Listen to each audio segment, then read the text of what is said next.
प्यार कोइला के हे सजा बाटे मिला, प्यार कोइला के हे सजा बाटे मिला, सिलावा के दुआरा पर कटले बपीला। प्यार कोइला के हे सजा बाटे मिला, सिलावा के दुआरा पर कटले बपीला। तो नमस्ते प्रणाम, हम आप सबके छोट भाई शंभू कुमार समर। तो आज यही ट्रैक पे लिख के ला दिया हूँ आप सबके लिए सुपर हिट और शानदार मैटर ऑर्केस्ट्रा सॉन्ग। तो सॉन्ग स्टार्ट करने से पहले आप सबसे एक रिक्वेस्ट है कि हमारे चैनल पर नए होंगे तो हमारे चैनल को सब्सक्राइब कर लीजिए, ताकि जब भी मैं ऐसे ऐसे हिट मैटर लिख के डालूं तो सबसे पहले आप सबके पास पहुंचे। तो चलिए देरी किस बात की, मुखरा स्टार्ट करते हैं। आइल बारू नाचे तो हिलावत तारू कमर, अरे आइल बारू नाचे तो हिलावत तारू कमर, जात बेरी दे दिया फोनावा के नंबर।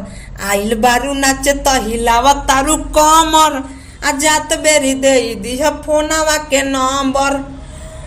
रोज फोन करब रानी हमसे बतिया, रोज फोन करब रानी हमसे बतिया, होई जब कुछ तो भेजाई दिया खबर, होई जब कुछ तो भेजाई दिया खबर, जात बेरी दे दिया फोनावा के नंबर।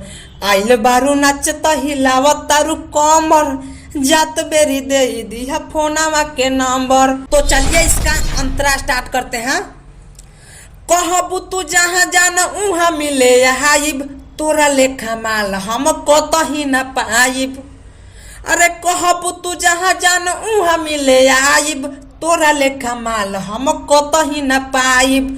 सुनेलू न जान तू करेलू लबर लबर, सुनेलू न जान तू करेलू लबर लबर, जात बेरी दे दिया फोनावा के नंबर। आइल बारू नाचे तो हिलावत तारू कमर, जात बेरी दे दिया फोनावा के नंबर। तो इसका अंतरा कैसा लगा आप लोग कमेंट करके जरूर बताइएगा, और वीडियो अच्छा लगे तो वीडियो को लाइक कर दीजिएगा। तो चलिए नाम अंतरा बताते हैं।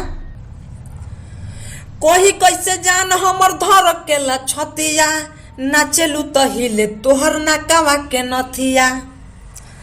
कोई कैसे जान हमर धर के लछतिया, नाचेलू तो हिले तोहर नाकावा के नथिया।